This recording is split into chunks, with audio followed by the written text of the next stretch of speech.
Hola, mi nombre es Kevin Alberto Sánchez Aguilar y el día de hoy en esta video presentación hablaré sobre la introducción a la estadística aplicada a la educación. En esta video presentación voy a hablar sobre los fundamentos básicos de la estadística, veremos su historia, sus ramas principales, los tipos de variables, las escalas de medición y cómo pues esta se aplica en el ámbito de una investigación. Hay que tener en cuenta que la estadística no solo es una herramienta matemática, sino también una forma de organizar la información para que al final pues podamos tomar una mejor decisión en nuestra investigación. Una breve reseña sobre la historia de la estadística es que la estadística tiene sus raíces en las primeras civilizaciones cuando los estados en sí necesitaban llevar un registro sobre su población para poder recolectar impuestos y cosechas. Por ejemplo, como lo es en el caso de Egipto y otros países, pero enfoquémonos en Egipto. En Egipto, los censos servían para distribuir tierras después de las crecidas del Nilo. En Babilonia, pues se registraban lo que eran las cosechas de tablilla de arcilla. En Roma, pues se tenían sensores que contaban la población y propiedades para al final nuevamente, pues, obtener impuestos. Incluso si nos vamos a la Biblia, en el libro de Números, pues ya aparecen censos, ¿verdad? En el pueblo hebreo. Ahora, también tenemos que en China habían censos desde el año 2200 antes de Cristo. Los emperadores ordenaban censos. Entonces, desde entonces, la estadística se ha venido usando como una herramienta para el gobierno y la organización social. Ahora, un poco sobre los precursores de la estadística, tenemos que en el siglo XVII John Graham analizó nacimientos y defunciones en Londres, con lo cual pudo calcular tasas de mortalidad y esperanza de vida. Ahora, Pascal y Fermat, estos señores, pues se encargaron de desarrollar lo que es la teoría de la probabilidad, que más tarde serviría pues para lo que hoy llamamos lo que es la estadística inferencial. Luego tenemos a Quetelet, ¿verdad? Que él aplicó la estadística al estudio de fenómenos sociales y educativos y en sí pues estableció su base, ¿verdad? Para la demografía y la psicometría. Luego, por último, tenemos a Pearson, Galton y Fisher, quienes desarrollaron fórmulas fórmulas, distribuciones y métodos que se siguen usando en la investigación actual.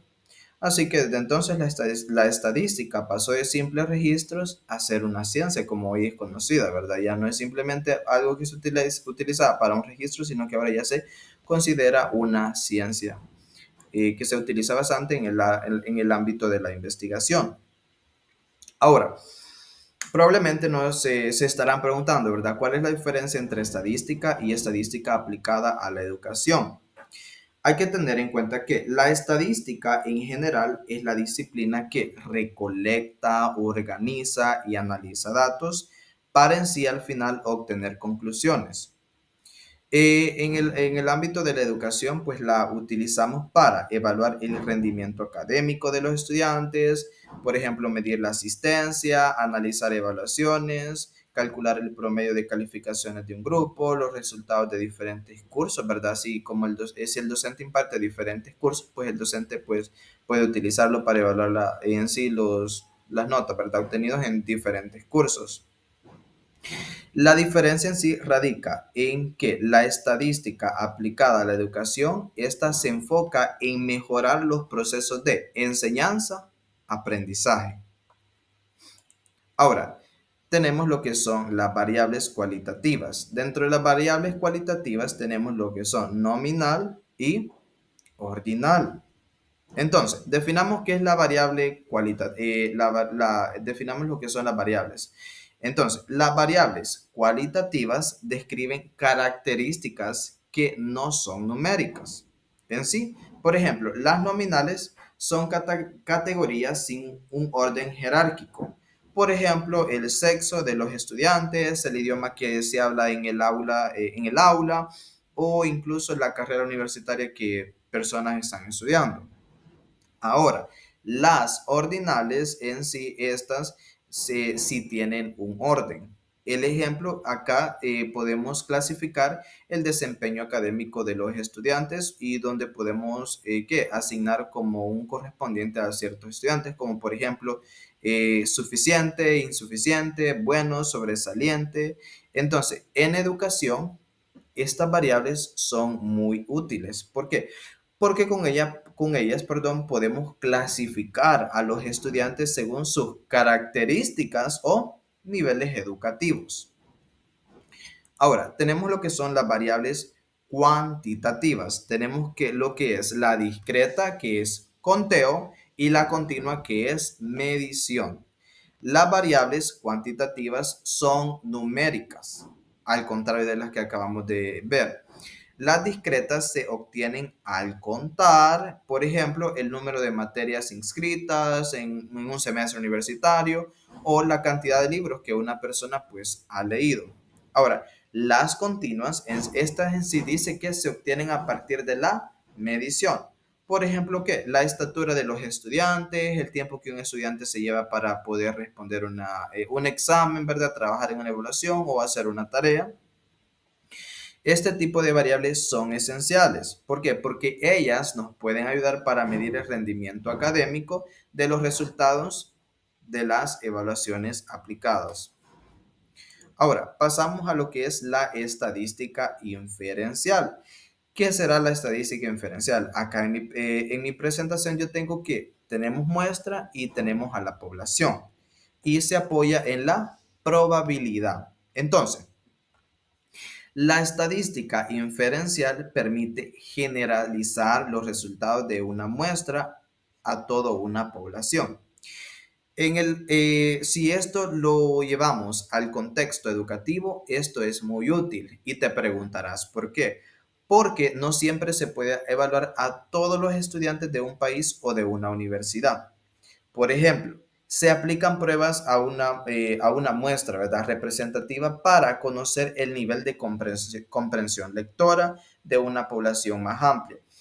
Otro caso es cuando se hace un estudio piloto en un grupo de estudiantes para prever los resultados de aplicar un nuevo método de enseñanza.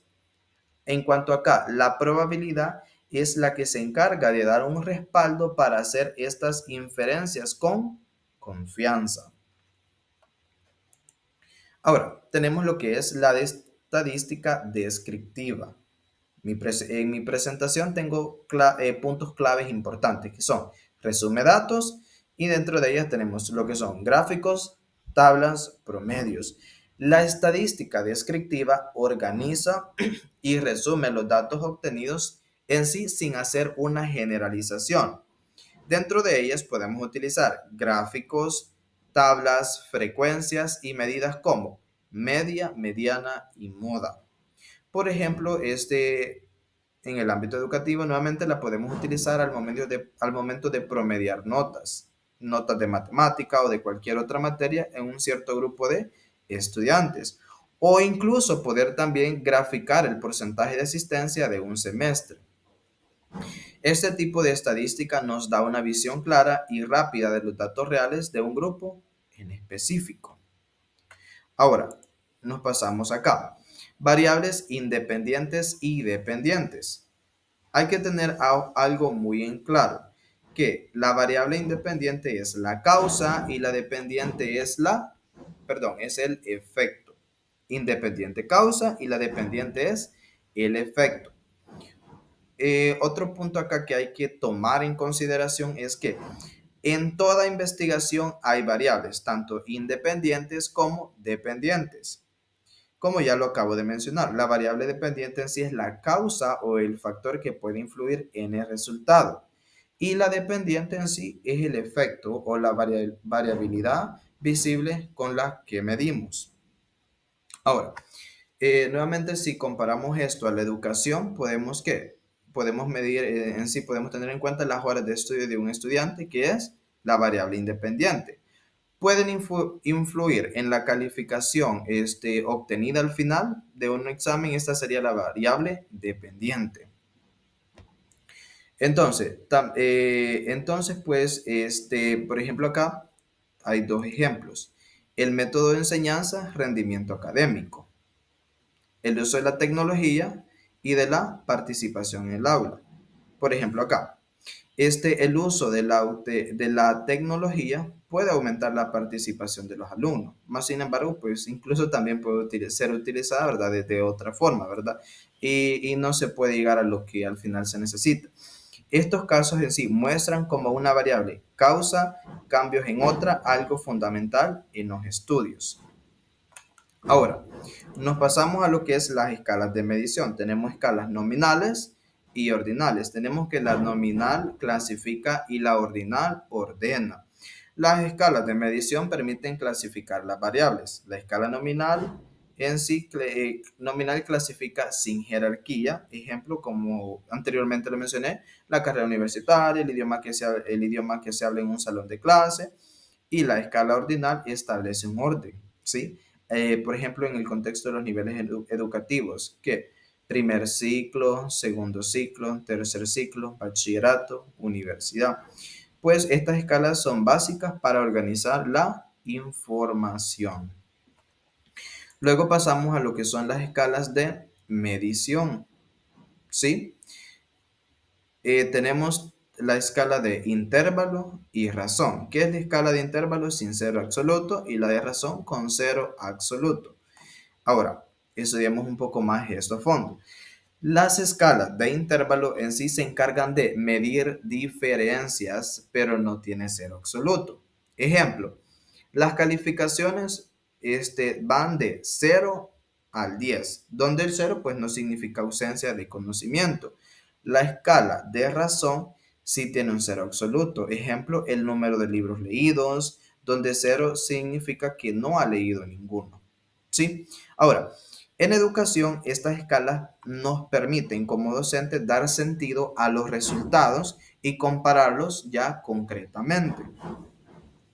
Luego tenemos otras por acá tenemos otras escalas que son complementarias y ellas son la discreta continua, cronológica y dicotómica. La discreta y continua según si la variable se obtiene contando o midiendo, perdón. Un ejemplo acá podría ser número de cursos, que es la discreta, promedio de notas, que es la continua, la cronológica en sí, que es la que se encarga de analizar cambios a lo largo del tiempo, como el progreso académico durante el año escolar. Y por último tenemos lo que es la dicotómica, que solo ofrece dos opciones: aprobado, reprobado. Y si lo aplicamos al momento de tomar asistencia, presente, ausente. Entonces, prácticamente, para llegar a finalizar con todo lo que he mencionado en esta presentación, quiero decir que, en conclusión, la estadística es esencial para estudiar fenómenos colectivos. La estadística descriptiva en sí nos permite organizar datos concretos y la inferencial nos ayuda a generalizar y hacer predicciones. Ahora, en cuanto a las variables y escalas, pues estas son las bases para clasificar y analizar la información. Ahora, en el ámbito educativo, como futuro docente y como docente, pues la estadística es indispensable. ¿Por qué? Porque esta nos ayuda a evaluar el proceso de aprendizaje, de igual forma mejorar la enseñanza y apoyar la toma de decisiones al momento pues, de haber finalizado nuestra investigación. Comparto con ustedes lo que son las referencias bibliográficas. Gracias por ver el video.